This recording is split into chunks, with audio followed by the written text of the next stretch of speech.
Hi guys, welcome back to my channel. Thanks so much for stopping by. Today's video is going to be all about how I repaired our peeling leather couch using just a few products right from Amazon.com. So I will go ahead and link all of the products that I use below.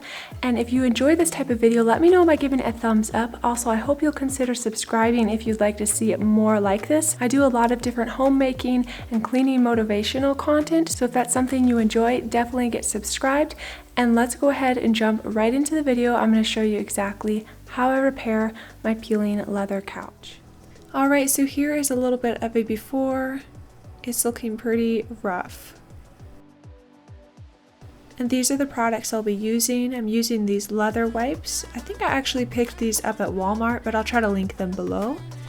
Here's the paint I'll be using. It's an acrylic leather paint. I got these off of Amazon, and of course those links are below.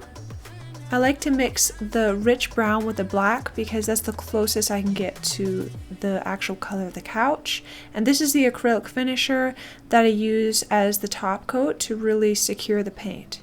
You want something to mix the paint together, like this popsicle stick that I'm using. And finally, you'll need some paint brushes. And then this is optional, but you may want to use the hair dryer to speed up the drying between layers. You'll need a cup to do your mixing in if you are going to be mixing more than one color, like I am. I started off by grabbing a little table knife and just trying to use that to sort of work the peeling leather off. Sometimes I used the knife and sometimes I just used my fingers, but what you want to do is get all of the peeling pieces off all the way to the point where it's really hard to get off and it's not peeling anymore.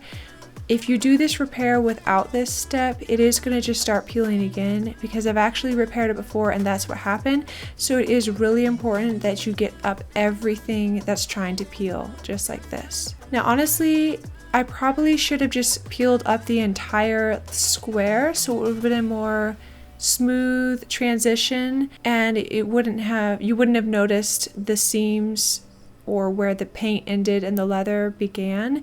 So that's something I might recommend to you if you have a pretty bad peeling issue like I did. You might want to go ahead and just peel the entire square off so it blends a bit better. And at the very least, what you want to do is peel it until it doesn't peel anymore, or that it's very hard to peel, because that will make sure that it's not going to start peeling again once you paint over it. So just keep peeling until it gets pretty difficult to peel up. Now I'm going to wipe down the leather around the fabric that I just peeled so that it is a clean surface.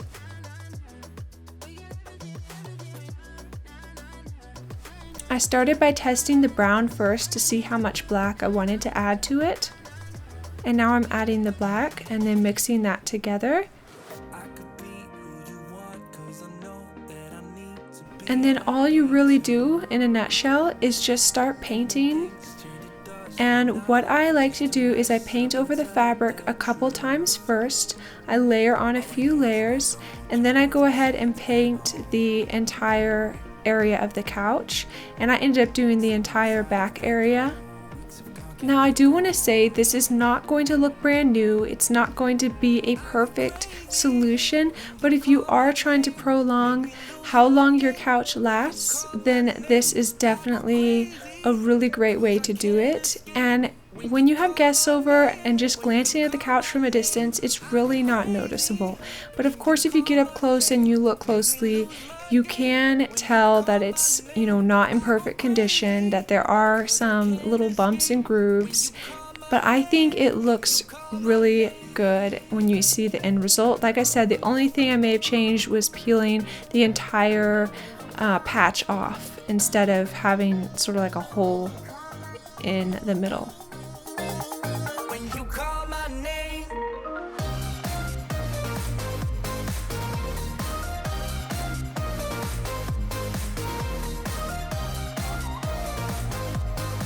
So there you saw I use the hair dryer just to speed up the drying process a little bit, and then I go ahead and put on another layer. I put on a ton of layers. I mean, probably like 4 or 5.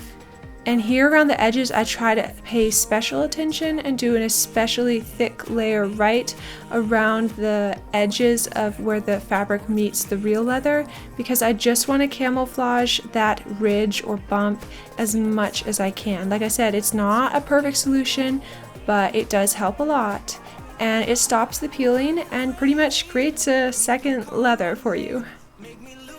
So now that I put a couple layers or so over the fabric, I'm going ahead and bringing it out onto the rest of the back of the couch so that it all matches and is as smooth as I can get it. Probably eventually I should go ahead and just paint the entire couch so that the colors really do perfectly match from one cushion to the next, but I think I got it pretty close and I'm really happy with it right now, and I'd have to purchase some more paint to do that, but I mean, probably at some point I'm going to end up having painted it all anyways with the repairs I need to do.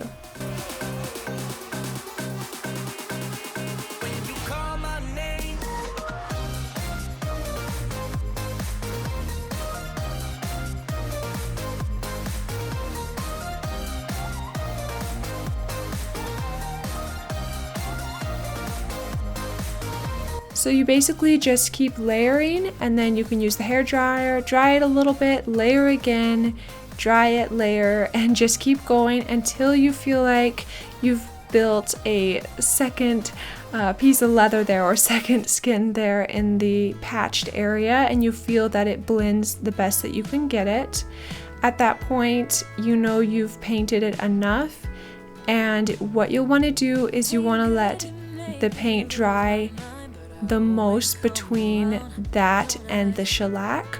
So when you get to your last layer, really give it some extra drying time, or spend some extra time using the hair dryer, because that last layer you want to make sure is pretty dry before you do the shellac or top coat. So you can see here I'm adding even more layers because I really was trying to get the edges to blend as much as I could.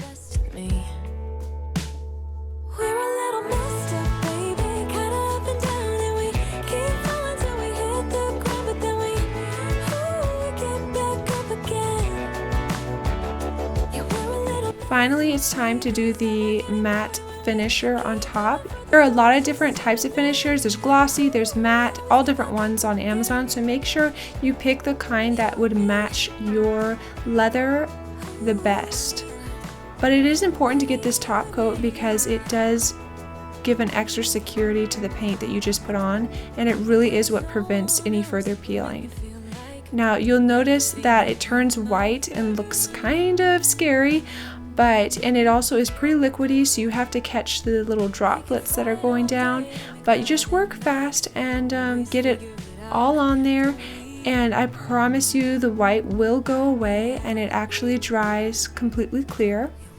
I found that it turned out a little bit too glossy this time, so once it was dry, I went ahead and painted over it another layer of paint, and that toned down the glossiness a lot. That's just an option that you may want to do. If you notice it turns out too glossy, just put another layer of the leather paint on it and problem solved.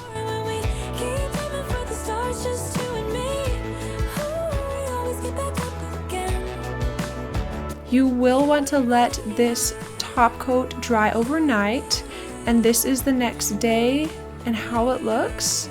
It's very important that you let it dry overnight before you use the couch. So as you can see, it's not perfect, but it looks pretty close to it. You can touch it, you can squish it, it's not going to peel. And again, here's just a little reminder, this is the transformation here before and after. I think from a distance, it's very believable. I hope you enjoyed this video and that you'll consider subscribing. Give this video a thumbs up if you enjoyed, and I'll see you next time.